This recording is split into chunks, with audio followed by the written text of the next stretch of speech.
Hi, Emily and Anthony. I'm just confirming I just started recording. So we're on.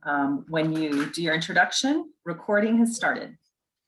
Okay. Perfect. I figure we give it maybe another minute or two, make sure people are transitioning okay.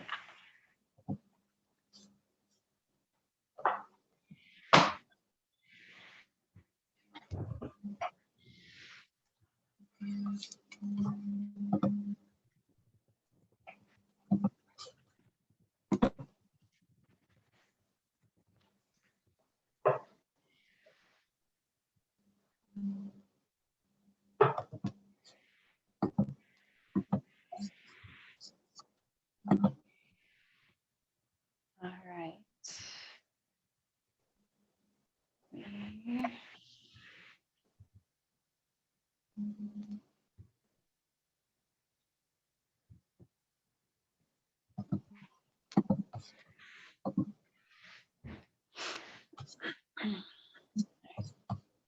All righty. Well, I think we're going to go ahead and, oh, there's still some more coming in. So, well, I know everybody's presentation takes a little bit to go from one side of things to the other. So appreciate your guys' patience waiting with us.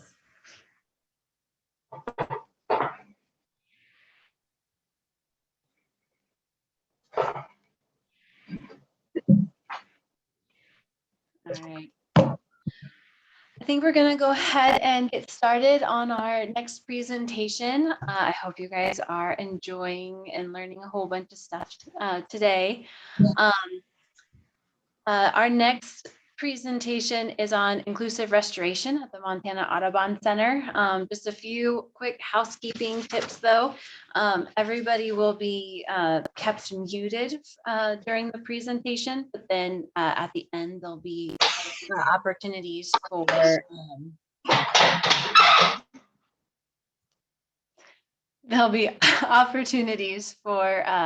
questions. You can also, we'll also be keeping track of the chat. You can also put your questions in there as well. If you are having any issues with service, down near your mute button is a little arrow, and you can actually switch to phone audio. That way you can hear the presentation better.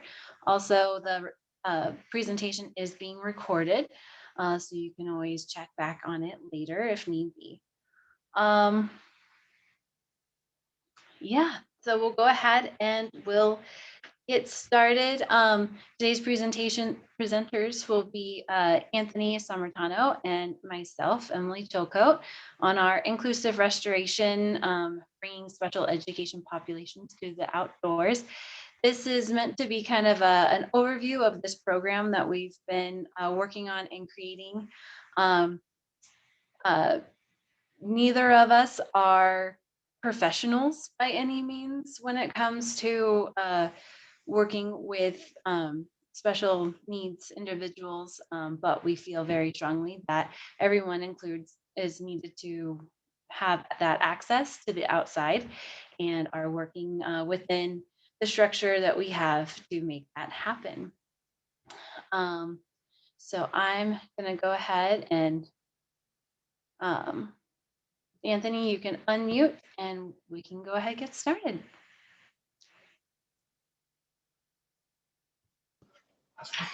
All righty. Hello, everyone. My name is Anthony. I'm the Land Stewardship Coordinator for the Montana Audubon Center here in Billings, Montana. And today we'll be going over our inclusive restoration program, in which we are working to bring special education populations as well as other less included groups kind of into our landscape and into nature. So a little bit about the Audubon Center. We are affiliated with Montana Audubon, which is a statewide grassroots nonprofit that's made up of members and supporters from across the state of Montana and beyond. And We are focusing our efforts on bird science, conservation policy, and environmental education, in which the Montana Audubon Center, which is located here in Billings, is kind of focused on. We operate out of the Norm Shainthal Field Lab, which is right along the Yellowstone River corridor in Billings. So a little bit of some background information on kind of our site. So we operate on a reclaimed gravel pit that was acquired in the early 2000s by an amazing group called the Yellowstone River Parks Association. In 2004, the Yellowstone River Parks Association, along with the Montana Audubon Center, joined forces and began construction on the field lab, which was completed in 2008. And since that time, both the plant communities around this area and our education programs have grown exponentially, and we are now one of the largest nature education operations in Montana. A lot of our programming is aimed at providing each person with an opportunity for a meaningful personal connection with the natural world. Our current programming includes fledglings preschool, a Flyers kindergarten. We have a homeschool science, a ANTS program, which stands for Audubon Naturalist in the School. We do lots of general field trips. We are expanding our adult and family programs and summer camps. Oops, there's that. All right, so to complement the expansion of our education programs, volunteers have often been the ones to help tender the land, and through the guidance of the Yellowstone River Parks Association and staff here at the Audubon Center, they have worked tirelessly. As I said before, this land used to be one big gravel pit. So with YRPA and the Audubon Center staff, volunteers had been sent out onto the landscape to try to create something in which environmental education could take place on. So the land was shaped through all of the old mine spoils that were taken out, and volunteers set about planting. So if you visit our site, you'll see it's kind of a luscious forest area, and each of the trees, shrubs, and flowers were hand planted by volunteers. And we're still continuing to do that. It's been a 20-year work in progress, and there are still lots of things that need to be done. In order to kind of help know what we need to get done, we use our volunteers and education programs. So during the 2020 season, volunteers and students were assigned tasks such as setting and checking fish traps, mapping and inventorying noxious weeds. They'd go bird watching, and they would take lots and lots of side photos. Oftentimes, the staff here have a hard time getting out and about and seeing everything comprehensively. So having volunteers and students out on the landscape kind of helped put extra eyes on things and let us know when other issues would arise. By having all these program participants and volunteers out, it helped us to identify issues and allowed us to collaborate in coming up with creative solutions. This also helped increase the personal investment level of these participants. So oftentimes the solutions that we would come up with were of high quality because the folks who helped identify the problem helped to see the fixes through, and it turned into a wonderful year. So how we came about incorporating a lot of these marginalized groups into our landscape. YRPA, which is a all-volunteer organization, accessed a lot of community volunteers to help with the initial site building of this project. So the land in which the center operates on has been, as I said, a work in progress since 1998. And it kind of started mainly with the Yellowstone River Parks Association working with community volunteers along with jail deferment programs. Many of these groups continue to volunteer with us to this day, and we've now expanded to include multiple jail deferment programs within Yellowstone County. Since 2013, we've been working to incorporate community organizations whose focus is on members with developmental conditions. So we have core enterprises here in Billings, along with Eagle Mounts. These programs are often looking for activities in the community for their clients to participate in, and they were rarely finding activities that allowed kind of outdoor access. And we found that we could help provide that to them. So in our growing world, more people, even here in Montana, and especially in Billings as it grows, are rarely having a chance to connect with nature. Recent studies have shown that most American kids spend 4 to 7 minutes outside in unstructured play, um, while adults spend an average of only 7% of their life outside doing unstructured activities, or less than 5 hours a week. Many of those who do spend time outdoors are often participating in recreational activities and aren't able to take the time or don't take the time to just sit still, be silent, be observant, be inquiring. Um, and that is how many of us know of how you make a connection with nature, just being present in that space. Uh, they don't notice the species of birds calling. They don't pay attention to the different plant diversities. They don't even sometimes notice the activity or inactivity of insect life, that a lot of us are so caring about. Those with disabilities often spend much less time outside than most in our studies due to the fear and or lack of time from their caregivers. Many of them are kind of under the guidance of their caregivers, and if they are willing to get them outside, then that individual is able to get outside. But again, it's not on their own accord usually. Uh, Anthony, can you give me the next slide? So seeing this through our work with um, different groups such as core enterprises, we have started to try to robust and think about this activity more often at the center, wanting to kind of make a bigger umbrella on it. So we've coined this project our inclusive restoration program, which is aimed to provide all access place-based conservation and restoration focused activities for those that have special developmental issues, or are just needing to find a way to get outside. Some of the goals for our program is to build confidence in environmental awareness, provide access to nature aligned with our center restoration goals, provide participants with opportunities to be outside in all weather conditions, provide year-round exploration and observation experiences, gain life skills, aiding with conservation and restoration center maintenance, increase participants' knowledge in their local environment, habitat conservation, and their personal environment activities.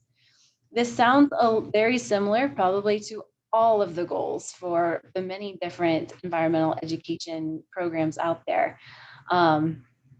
This group is not any different, just some of how we end up planning for their activities tends to take a little bit more forethought.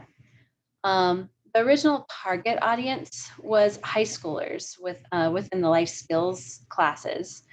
So most of the people interacting in our inclusive restoration program are high schoolers or adults. Soon we added our core enterprises group, so adults with disabilities or special needs. Over the last year, we have had an increase in our jail deferment volunteers, many of which are, they want to be outside, they want to be hands-on and working, but they have yet never had that connection with the natural world either. So providing them that space that where they may not exactly fit in with some of our other volunteer opportunities just because of history and stigma, but providing them as a place that they are welcome and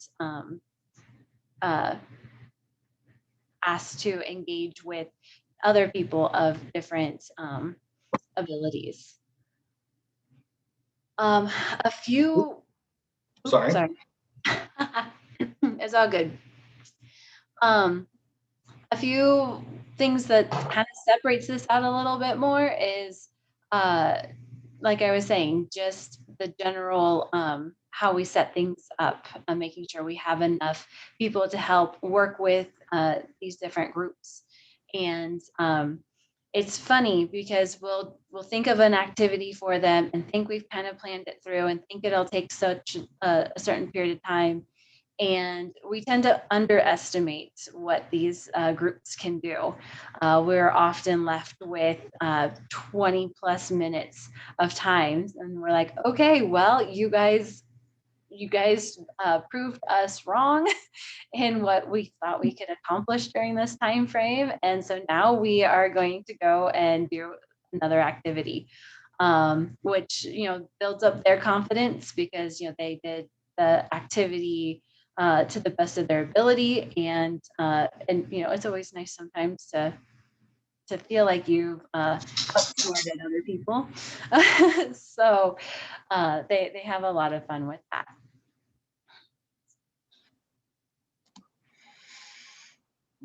All right, so over the years, through our extensive land management efforts, we have kind of developed specific restoration, conservation, and/or general maintenance projects that the majority of these groups are able to participate in.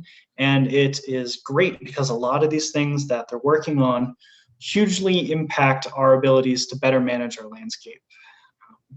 So considerations for all these groups are definitely kind of taken into account as we're building these projects, and we'll kind of go through a couple examples of them. So we have a native demonstration garden area out in front of our building. The goal for these kind of garden beds is to provide the community with examples of flowers and or gardening techniques and methods that they could do kind of in their local area that provide food sources for birds, for little animals and insects alike. We try to grow a variety of flowers and things so that way there's something blooming all year long, and it's a great showcase for our building. With that, we have to be sure to properly manage all of these flower areas and try to do our best in saving seeds.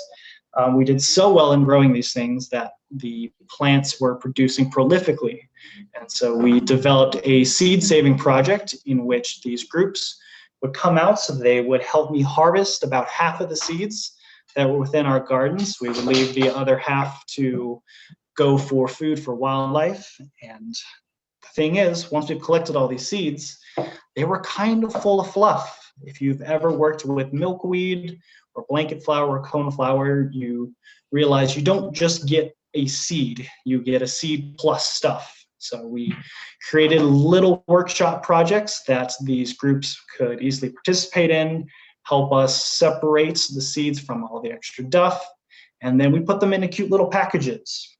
Oftentimes these packages were then used to either replant our own gardens, or we donate them to members of the community at sort of seed drives, any sort of gardening or conservation events we could attend. It comes with a little sticker that says it's from the Audubon Center and the group who helped package them. It's a lot of fun. It's very satisfying because it's a very tangible end result from collecting a milkweed pod to then getting the little wax packets. Also within these garden areas, we have thoughtful bird feeding stations. So we have partnered with Wild Birds Unlimited, and we created these bird feeding stations to allow visitors to have places to sit and watch the variety of birds that come and visit. So we have woodpeckers, goldfinches, all the little cute chickadees, and it's really nice for folks to be able to come and find a safe spot to watch these things. Core Enterprises is the main group that works with the Thoughtful Bird Feeding Station. They come about once a week, and the first thing they do once they're on site is go to the bird feeders, take down and fill them up and put them back. At first, we had to kind of walk them through it, make sure that we didn't miss anything, that everything was hung appropriately. But within the last couple of years since they've been out, they've completely taken on ownership of this task. Sometimes they won't even tell us that they're here. We'll just look out the window and see the group of them with smiles on their faces, feeding the birds and then sitting back, because all of the little birds kind of know who Core is now, that they're the ones who feed them. And so they'll hide in the bushes, and as soon as the group steps back, all the little birds come flittering up, and it's a great time. So we also are trying to bolster our social media campaign. So we've got a hashtag called Seen on Site. Oftentimes it is pictures taken by staff members of just things that they're noticing. We try to make it an educational component for our online audience. So whatever we have a picture of, we will describe it in some way, maybe provide a resource or link. But we found, especially kind of through myself, that we weren't really seeing the landscape through other people's eyes. I come from an environmental science background, so what I was seeing was kind of tailored to my mindset. And we found it to be really great to have a lot of these special education groups, along with our jail deferment groups, to go out and take pictures of things that interested them. Oftentimes it was things that the staff here had either overlooked or not really thought about critically. And so it gave us an opportunity to learn. And then it also helped these groups kind of feel good about creating something for us that we could then share with a larger audience. We make sure to give photo credits to the folks who help us out with these. And we've gotten some really amazing photos from it. So if you want to follow us on Facebook or Instagram, keep your eyes open for those hashtags seen on sites. They're a lot of fun. Another thing that these groups have helped us out with is our pond quality. So we have 3 rather shallow ponds. They tend to be a little eutrophic, so they'll get kind of severe algae blooms depending on the time of the year, and they can kind of freeze. That really cold couple weeks back in February was a perfect example of it. We have an aerator that we hope to help kind of mitigate some of that freezing, but we didn't quite know what was going on underneath the water. We needed a way to kind of see what was going on beneath the surface. So we had a jail deferment volunteer come out, and his task for the 2020 summer was to go out, set minnow traps with hot dog bait, and then just check them repeatedly throughout the week and report back on what he would see. It was a fantastic resource for myself because then I knew exactly how big the fish were, what kinds we were seeing, and where they were being caught. 2 of the ponds are connected. One of them sits on its own. The 2 ponds that are connected have a lot of carnivorous fish, and we were finding they were getting a little small. They weren't getting a lot to eat. But thankfully, the pond that was not connected, full of minnows. You could catch 1 million minnows a day and never run out. It was a prolific producer. So once our jail deferment volunteer kind of helped clue us into this, we changed his task. So his goal for the summer then was to take buckets of minnows caught from the minnow pond and transfer them over to the carnivorous fish ponds. We're hoping to continue this project with more volunteers this summer just to see if there was any real change in the size of the fish or the health of the ponds. He was a wonderful asset, and I'm really happy that it worked out. These groups then also helped me to create some really cool habitat structures within the ponds. We had a large die-off of some aspens on our property, and while we left some standing dead to kind of create bird and bug habitat, we chopped a couple of them down and created these complex woody structures that we sunk out in the ponds. These were working really well as far as a kind of macro invertebrate structure for little aquatic bugs to kind of bond to, feed off of, and then in part also feed the fish. It provided shady spots for the fish to kind of hang out. There's not a lot of canopy cover on our ponds, so they're very exposed. So this kind of helped to provide a food source, create a little habitat for the fish, and we're hoping to see some sort of changes within the next couple years. So all these projects have been super beneficial, not only to us, but to these volunteers. The jail deferment volunteer who initially started helping us with the minnow traps, he would often bring his young daughter along. Both of them weren't really too experienced in getting into the outdoors. The gentleman had just recently started taking up fly fishing, so he was kind of learning his way about how to do that. And oftentimes when we'd see them on site or they'd send us pictures, both of them were armed with nets, and aside from checking the fish, they were also catching frogs, turtles, and whatever other creatures they could see, and they'd come to us with questions wanting to know what it was they were even seeing, because they didn't quite know. And we thought it was an awesome bonding experience. I think it formed a stronger connection between the two of them just for this summer, and it was really heartwarming to see. Let's say.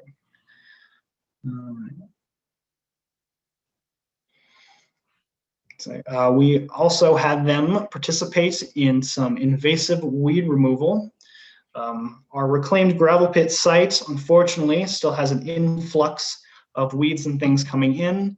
And with our extra eyes on site, we were able to adequately map them as well as treat them. So these groups would come out, they'd help us collect and bag a lot of the invasive species, but then also help with a kind of preventative method. So we grow lots of native plants and shrubs here, and these groups would set about then digging holes, planting them.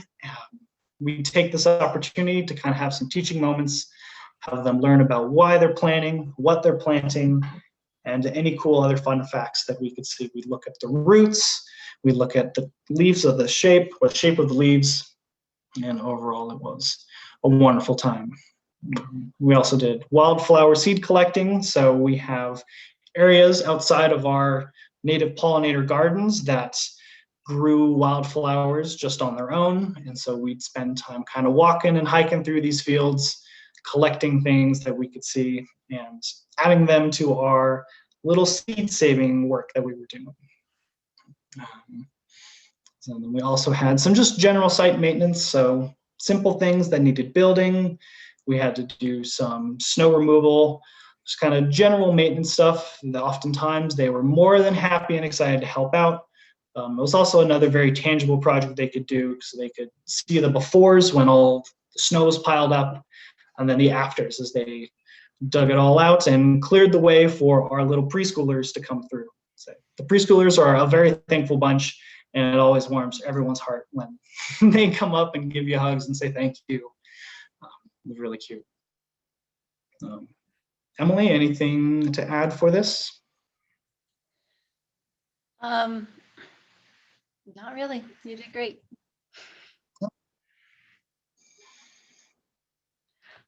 So a few other ones that we wanted to hit on real quick is we've also done, with us being the Audubon Center, we try to take the time to also focus on some other things that aren't as project based, just kind of let them have some exploration time and learning.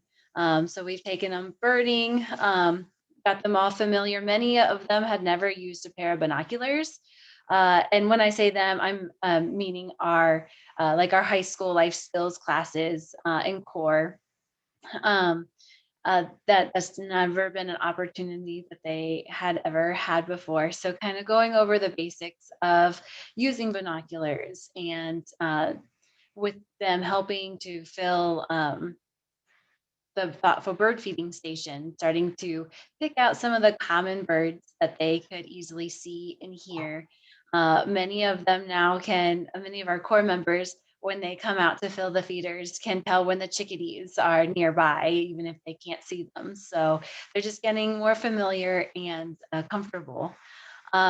We also, we canoe on 2 of the 3 ponds that we have. And so we try to make sure most of our programs get a chance to go canoeing, and these groups are no different. Practicing safety skills and how to be good and safe on in the canoes is a big thing that we kind of go over in a fun way, but also in a good bit of detail just to make sure. And getting them just the other kind of pictures for the habitat creation, they were helping to build some habitat for the minnows in the ponds and for the other fish in the other 2 ponds by putting in logs and bits of trees.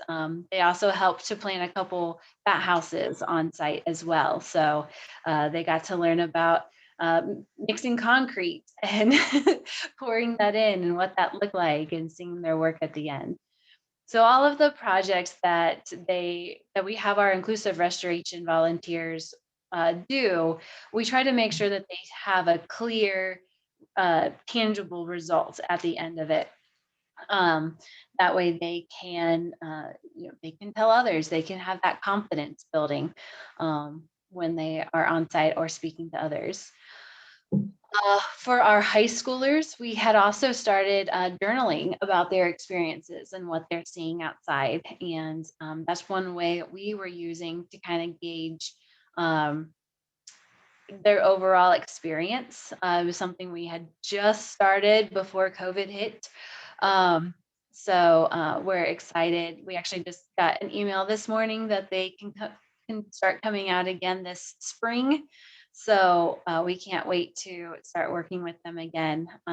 It was also, since a lot of the kids in the life skills classes are have a neurodiversity, or are neurodiverse, giving them a blank piece of paper and tell them to write or draw or however they wanted to express themselves about what they were doing was a great way to get them to kind of think about it a little bit more and then use their own creativity. And then they can also use that to take it home and tell their parents what they were doing and things like that. So it's lots of opportunities. A lot of people, so working with people with disabilities has always been an interest of mine, even though I haven't exactly pursued it professionally.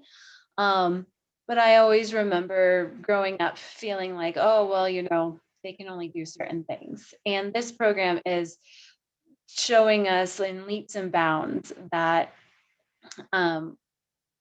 if you, like, no matter who you are able to get outside and you can make an impact and in your own way, obviously, but every impact is important. Oh boy. So COVID happened, we all know. And unfortunately, this really kind of hindered our ability to have all of our groups, the special needs community, as well as the jail deferment programs, out on site. So a lot of the high school classes, they'd been able to visit us sporadically, but then we had to put a halt to a lot of in-person visitation.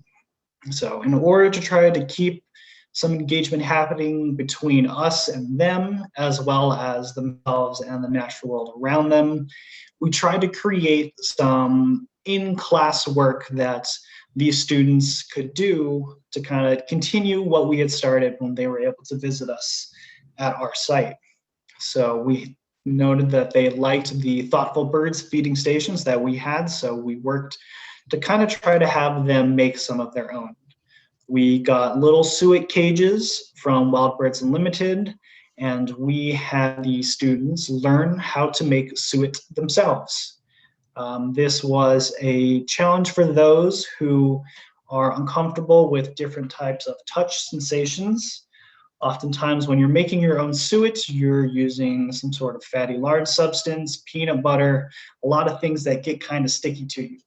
So for some of the students, that was a little bit more difficult than others, but it was a good challenge that they could work on overcoming, kind of expanding their comfort zone some. And then they really got to see the fruits of their labor on this. A lot of the little suet cages we put outside of the windows to their classrooms or to their teachers' offices, and everyone noted that they were overjoyed to see the birds come and visit them. Granted, it was a lot of European starlings, so not any too cool birds, but it was exciting to see activity for them. They were able to make the food and then get to see something eat the food that they were creating. We also tried to have them continue to do a little bit of journaling as far as being in their own homes and backyards and trying to sit, pause, and note what was happening. Some of them noted other little birds or the little bunnies that come by. It was really cute. And they were able to kind of continue some of the thought processes we had instilled on them when they were able to visit us on site. As far as our jail deferment programs, a lot of their supervisors and organizations were more comfortable sending individuals out as long as we were all able to kind of follow our COVID procedures. Thankfully, most of them continued out. So the gentleman who we mentioned prior, who was responsible for checking the minnow traps, was part of that, and he was able to come out by himself or with his daughter. We had no issues as far as getting him outdoors, and it was great to see that something like that could continue on, even though it seemed like a lot of other things had to stop. Our larger groups of 10 plus participants finally started to return to our site kind of late summer into the fall, and they were able to work outdoors and kind of in their separate little work bubbles. We had multiple kind of volunteer planting events for our landscape, and we were able to kind of give each of these groups their own section of the landscape to work on and take care of.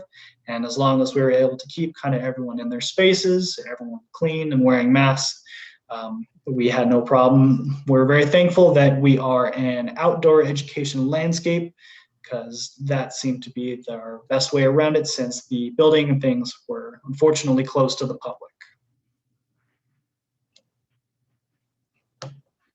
Right.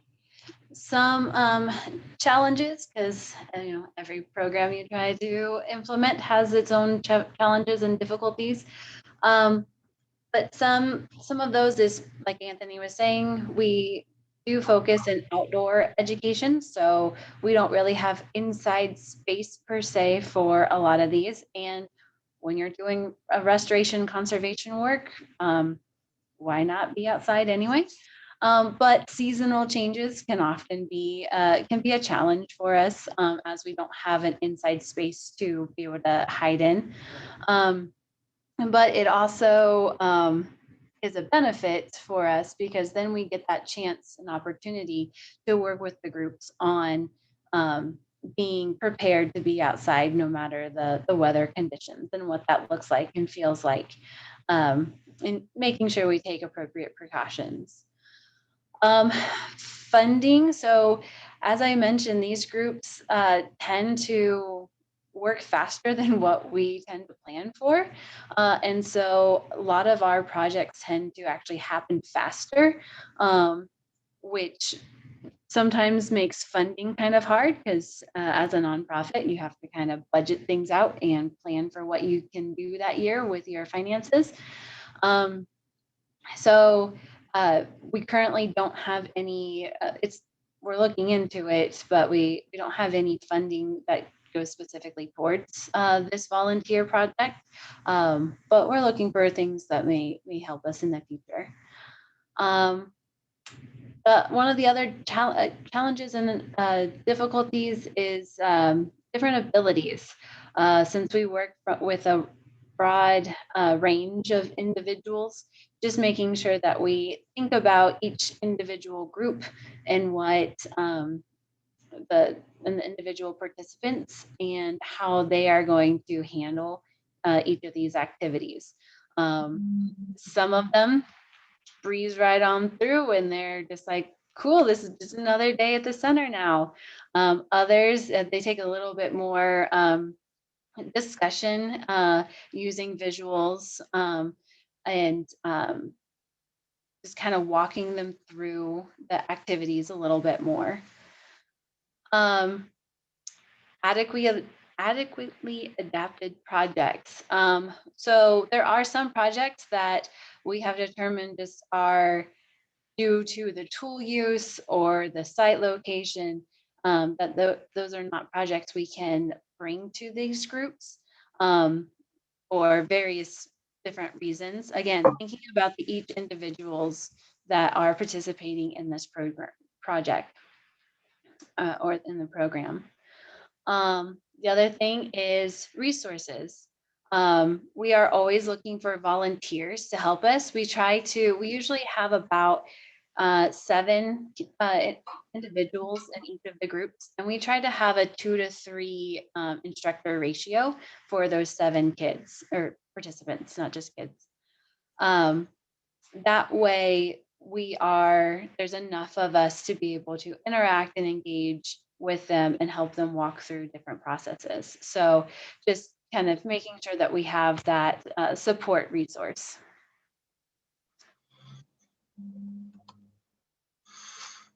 All right, so overall benefits.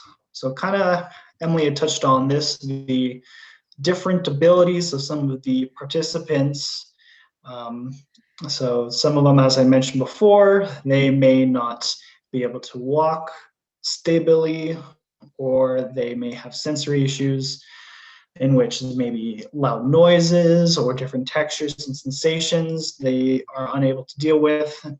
So we worked our best to try to create projects and activities that maybe addressed some of the different abilities and or sensory issues that these participants had.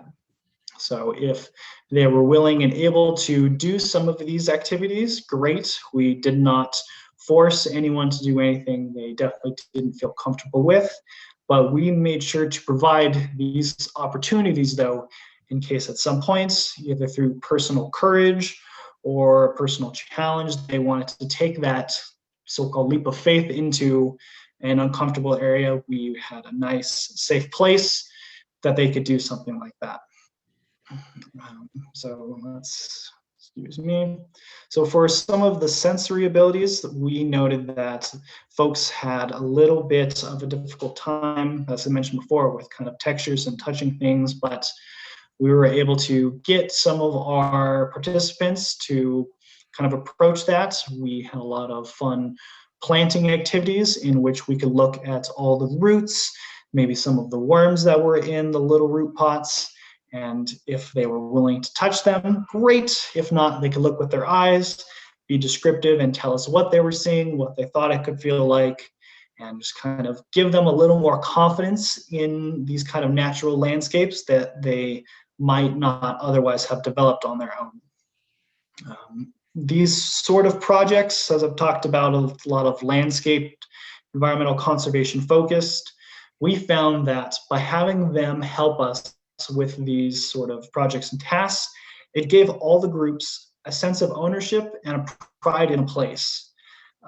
We tell them all the time that everything they see around them was done by someone else, whether it was the planting of the trees, the building of a structure, or anything in between.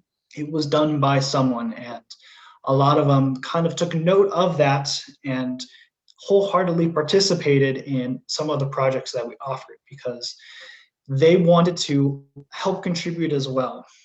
And then, as kind of previously mentioned before, that with that sense of ownership and pride in place, a lot of the projects that we would have them help out with were done extremely well or to the best of their abilities. And seeing something that they had built or made or helped us utilize, and then seeing the impact of it, whether it was the birds visiting the bird feeders or all the little plants that are starting to bud now, seeing that their projects were going to outlast them or at least impact someone besides them really kind of installed a sense of pride in them, and it gave them a lot more confidence and to coming out into our landscape. And it also created a lot of return volunteers and participants. A lot of these groups really are endeared to us as we are to them, and they are excited to visit us, and we are always excited and welcoming to have them out. And part of that also was kind of community and friendship building. So us as a staff are very friendly and charming. We always approach them with a smile on their face and open arms as far as welcoming. And so do our volunteers. Any groups who come out often meet some of our local community volunteers. Friendships have been made that will probably last for years to come. And it's all kind of centered around us here in nature working on these projects together. say community connections have been kind of vital to our survival for the 20 years that we've been operating in Billings. And this just kind of helps to expand that into another area of our community that oftentimes was left out or unable to participate in what we have going on here. Excuse me. Another huge benefit was just having these groups feel more confident and comfortable outside. We do our best to check the weather, but sometimes Montana weather gets a little changey on you, but we always made sure that everyone was dressed appropriately if they could, and were comfortable being outdoors. So if it was on a colder day, we'd make sure we had mittens or some hot chocolate ready, and we do our best to make sure that while they were here, if it was inclement weather, that everyone would be comfortable.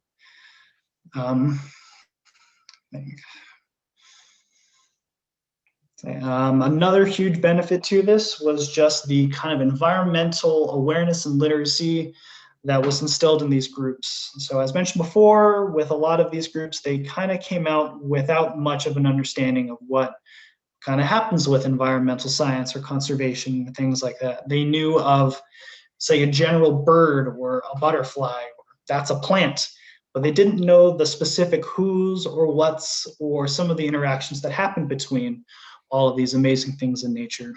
And so with us and our ability to kind of teach and communicate, as well as kind of working on projects like the nature journaling or the sit spots where they could go and do their own sort of self-reflection on things, it kind of helped install a little groundwork of knowledge into them. So I'm sure they would go home and gabble to their parents or their caretakers about what they did at the Audubon Center and all the things that they learned.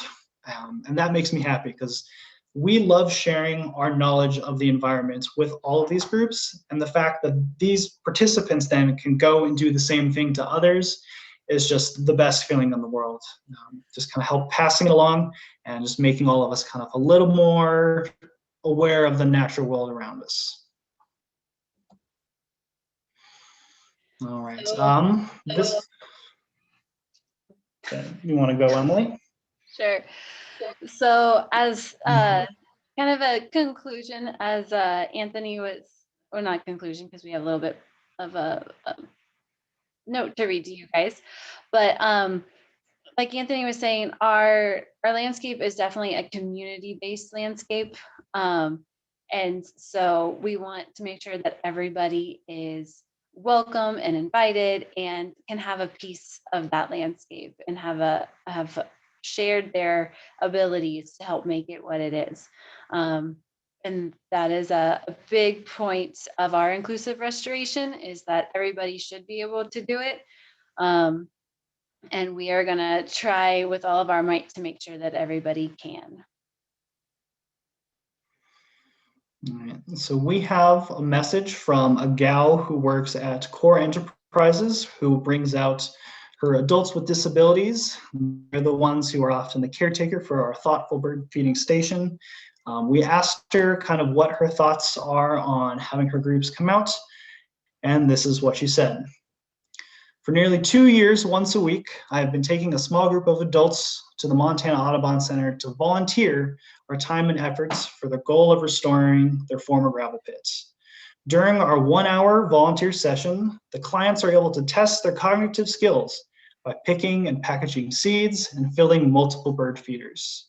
Through these experiences, the clients have learned how to identify different plants, bird species, which is knowledge they can take with them and share with others. I've observed this type of work is extremely rewarding for adults with disabilities because they are able to visually measure the results of their efforts by seeing birds eat the seeds they give them and watching plants grow from seeds they planted. Volunteering is something for them to look forward to each week, which keeps morale up. I want to personally thank the center for providing a safe and secure place for adults with disabilities to learn and explore the world around them.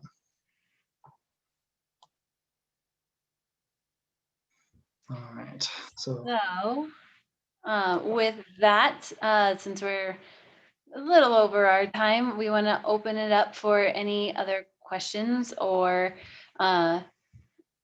thoughts or anything like that. We did have one question in the chat about how much time that we spend managing these projects. It's funny because you would think there would be a lot more time really needed for them, but aside from the group coming out, there's like maybe an additional 1 to 2 hours of just planning and getting things around for the group that goes with it. So maybe about 3-ish hours a week. Granted, we currently we only have 2 groups coming out as we're kind of starting to get into spring, and but we typically have like 5 or so groups that are coming out during the spring, summer, and fall seasons. So for each individual group, not that big. All together, it tends to be a little bit bigger, but it's also a lot of fun. Let's see. I gotta look. I think I missed on how to unmute everybody.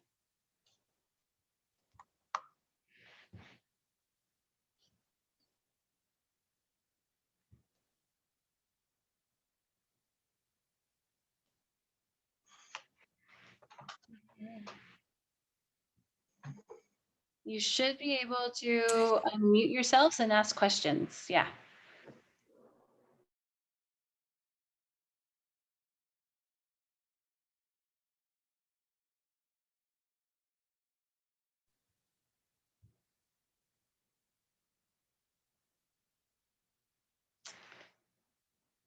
All right. Sorry, having technical difficulties. I just saw a thing that said that everybody was now muted.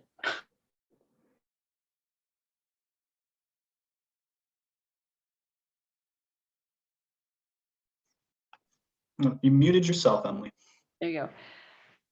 I keep seeing a screen saying that everybody's muted. Let's see.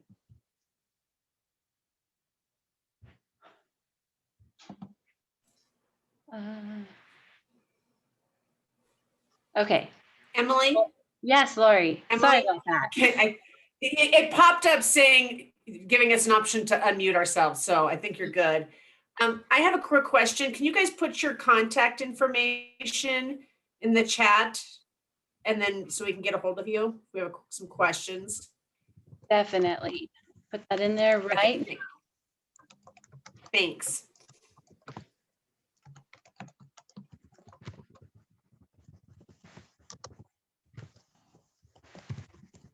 I also had a quick question too.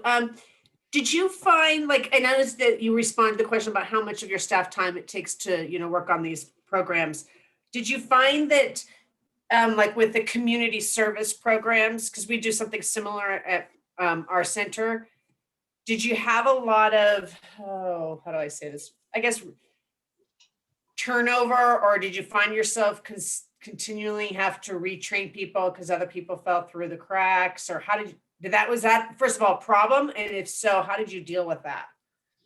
So we do tend to get quite a few community service, or as we've been asked to call them, jail alternatives, because they have a set amount of hours that they have to for whatever reason. And so when we work with them, we work to set individualized tasks with them that can be completed within their hours that they have to get. And then that way, at the end of their service, we can do a write-up of what they have helped to accomplish at the center, to be able to use, whether it's on work applications or through the court systems or anything like that. So we do get a lot of turnover with them. But a lot of them also will, once they are done with their community service, they'll want to become official volunteers for us. And we have about a 50-50 kind of rate with that. About 50% of them say, yes, I want to continue volunteering and helping with you guys. So, and usually by the time that they're kind of done with their hours, like we've got a whole new batch. So there is a lot of retraining that we end up doing. But again, like we try to make it very project oriented for them. That way, there is that task that's complete by the end of their time. Does that answer your question? Yes, thank you. We've also found that those particular volunteers who then stick around once they're done, the quality of the volunteer is amazing because they are emotionally invested in the site. They want to see their projects to continue to flourish, and oftentimes we don't have to worry about them. It's only marginal help if they need something specific, but they just kind of can do their own thing, and it's great.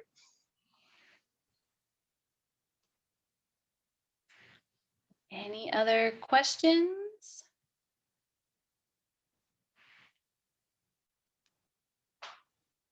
All right. Well, thank you guys for listening to us and kind of taking a peek at our inclusive restoration program. Feel free to reach out to Anthony or myself if you have any questions. And we hope you guys enjoy the rest of the conference.